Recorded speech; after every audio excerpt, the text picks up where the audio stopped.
Welcome to the Dog Liaison podcast. I'm your host, Jenna. And listen, I know that a lot of dog training culture tells you you're just some clueless dog owner, bound to make stupid mistakes. But not here, my friend. Welcome to your new safe haven. I believe only you can be the expert in understanding your dog's behavior and their needs. So put on your super guardian cape and step into your destined role to be the very best friend and best support system your dog has ever had. Let's get into it. Hello. I really wanted to talk about how we set reasonable expectations, reasonable goals on what your dog can accomplish within a certain allotted of time. Whether that is in that time you're working with a VD, you're working with a one-on-one trainer, you're working within a full dog training program. How do we set those reasonable expectations? And I think that it's a dual purpose. There's a dual responsibility. Some of the responsibility is on you to be able to have reasonable expectations, to set good goals for yourself. And some of those responsibility lies on the trainer, the coach, whomever you're working with. So I really want to break down whose responsibility is what and what you need to be looking for at the beginning of a program to ensure that you have expectations on what to expect at the end. Okay. The first thing I want to preface this with is that when we're talking about goals and we're talking about expectations, I don't think it's beneficial to anyone to just blankly think of goals. What are the goals you want? What are the things you want for you and your dog? In my opinion, that's far too broad. And instead, we would want to break them down into let's say 3 categories. We have our long-term goals, our medium goals, and our short-term goals, right? What are the things that we want to accomplish within the time of the program, the time that you have, whether that is a 2-month thing, you have a 6-month thing, you have a year-long thing. What is the length of time that you have until your due date, if you will? You got to go back to school. You got to have a couple of vacations in the summer, whatever it is, that's the short term. The medium goal is the comparable time as the short-term goal, the comparable time on the latter end. So, for example, if you're in a 2-month program, your 2 months is the short term. The following 2 months, or what do you want to accomplish within the 4 months? So what are the medium goals for that? And then our long-term goals can range anywhere from what are things that we're working on a year from now to what are things that are in our utopia? What are things that we are trying to accomplish for our, dreamland relationship with our dog? It's really important that you break those down into all of those different pieces, because if you just kind of lump all your goals together, it's going to start to get kind of confusing. You're going to get kind of sidetracked on what really are your expectations? Okay. Now, personally, in my opinion, your short-term goals should really prioritize 2 things. Number 1, it should be prioritizing your learning. I understand that we want to prioritize your dog.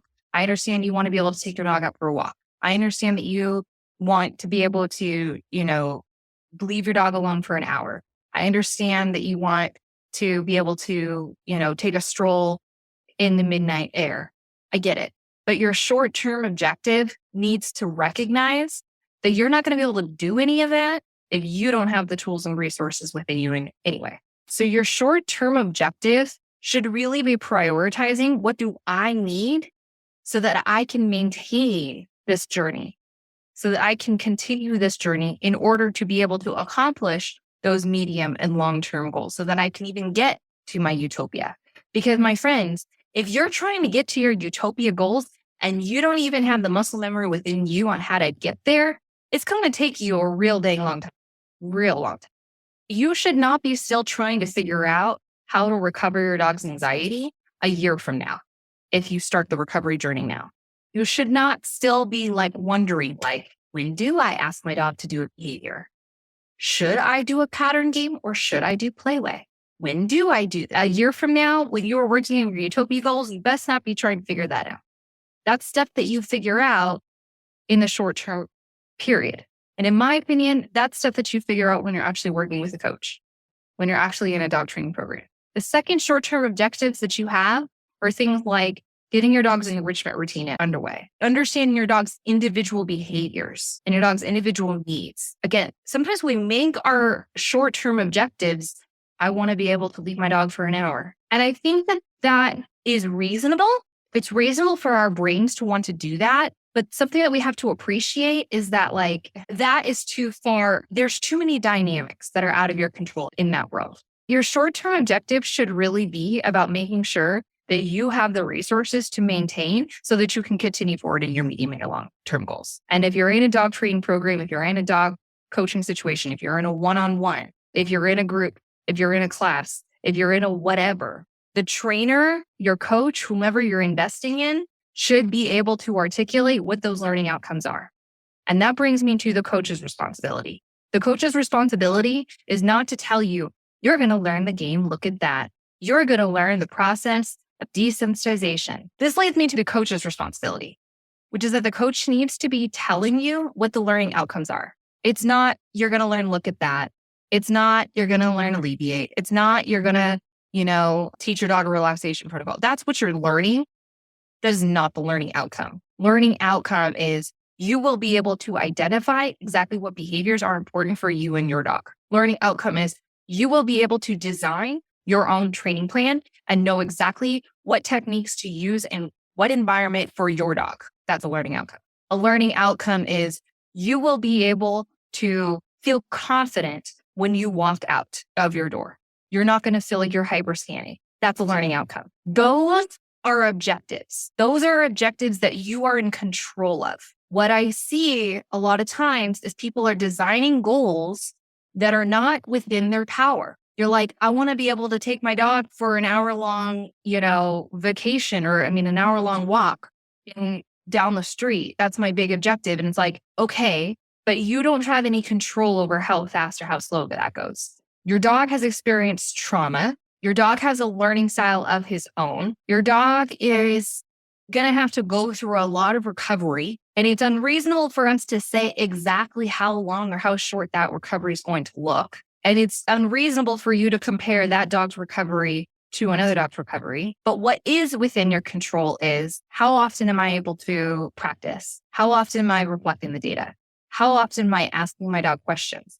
How often am I looking at behavior trends? How confident am I in designing my own training plans and knowing what technique to implement in what environment? Those are goals that which you are in control of and you can achieve. And once you have that achieved, once you have designed and you do feel confident and you do know what you're doing, then you have the capability of making better understandings and better approximations of how long it's going to take for those other goals, which leads me to my next point. Hey, my friend, what's been your favorite part of this episode so far? Send me a DM or email and let me know. I know we're a tiny but mighty community, which I love, but I'd also love to support as many guardians as we can. So it'd really mean a lot to me if you shared this episode with a friend in need or posted about it on your IG stories. We'd really appreciate that. And now let's get back to the episode. Which is that as you create your learning, as you get better at your understanding and creating your training plans and you're becoming an expert in your dog.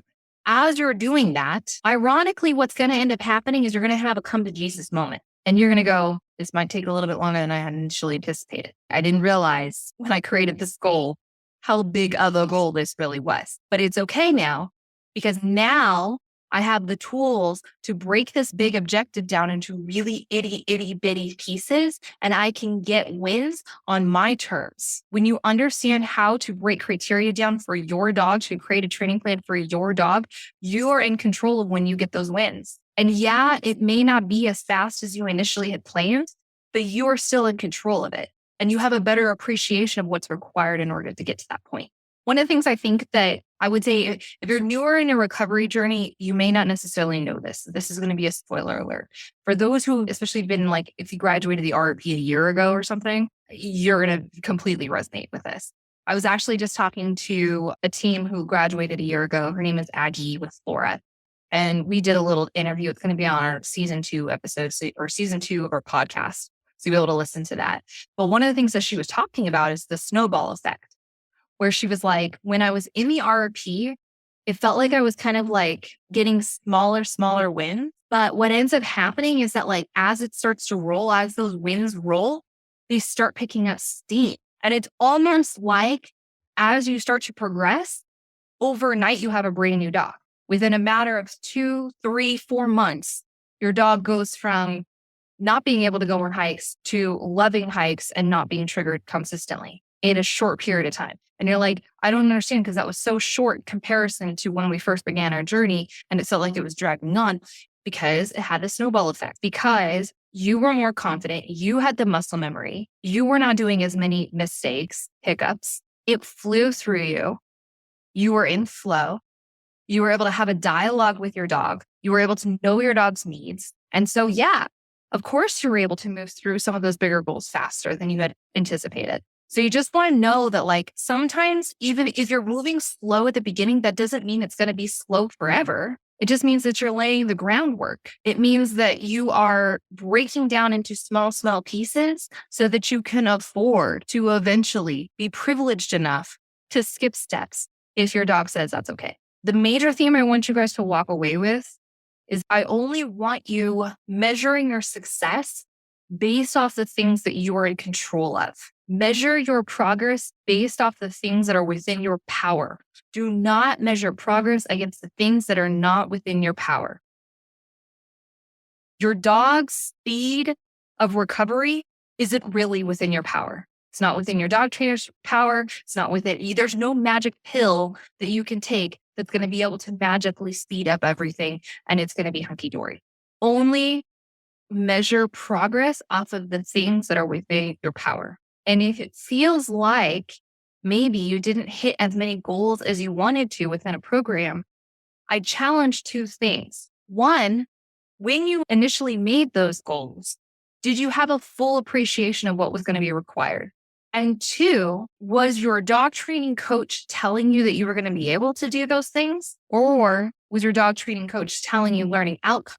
I see a lot of dog training programs, whether they're one-on-one or, especially if they're one-on-one, quite frankly, whether they're one-on-one or they're dog training classes. I see a lot of them that are really not focused on the learning outcome for the guardian. They're very focused on, what is the dog going to learn? The dog's going to learn sit. The dog's going to learn look at me. The dog's going to learn roll over. The dog's going to learn look at that. The dog's going to learn to relax on the mat. It's like, let me tell you all of the things that the dog is going to learn. But who cares if the dog knows all these skills that the guardian doesn't know how to use them? Who really cares if your dog can go to the mat and lay down in a dog training class with the dog trainer there, if they're not going to be able to apply that back to the house when the dog trainer is not there, and if the guardian doesn't know how to do it without the trainer there? So the learning outcome is, yeah, dog's going to learn how to go to the mat. Yeah, dog's going to learn the relaxation protocol. More importantly, though, you as the guardian are going to learn exactly what behaviors you need to reinforce in order to get your dog to calm. You, more importantly, are going to learn the tools of methodically treating and shaping your dog to do a very vague behavior, something so vague as breathing and relaxing. That is some higher level dog training right there. Some of the best dog trainers in the world still suck at capturing relaxed behavior. Higher level dog training, some next level caliber of being a guardian, is the most minute behaviors that indicate, I should reinforce that because my dog is almost ready for me to get rid of treats and get some belly rubs instead. That is a learning outcome. So really hope that you guys take some time to consider, what are the goals that you're looking for? What do you need in the short term so that you're capable of getting to those medium and long-term goals? What I would say is, like, when you're looking for progress, sometimes it's not so much the progress in the dogs, it's the progress in ourselves. And I think that our go-to response is to look to the dogs as a reflection of us. If the dogs are behaving badly, then that means that we're not doing well. If the dogs are still living separately, that means that we're not doing our job. But I think that one of the biggest mistakes, biggest lies told to dog culture is that dogs are a reflection of their guardians, because they're not. Dogs are not. I can guarantee you right now, my dog is not a reflection of how well of a trainer I can be. I can tell you that right now, because I have not invested the nuance that I have within me that I can apply to other dogs if I really need to. I haven't applied that to Max because I don't need to. I can guarantee you right now, Max is not a reflection of the skill that I have. And sometimes we have to look within ourselves and within our own data or reflection of our own capabilities instead of turning to the dogs to tell us what we're capable of. That's my nugget of gold for you guys today. I hope that this was supportive. I hope that you have a very fabulous rest of your day. Bye, guys.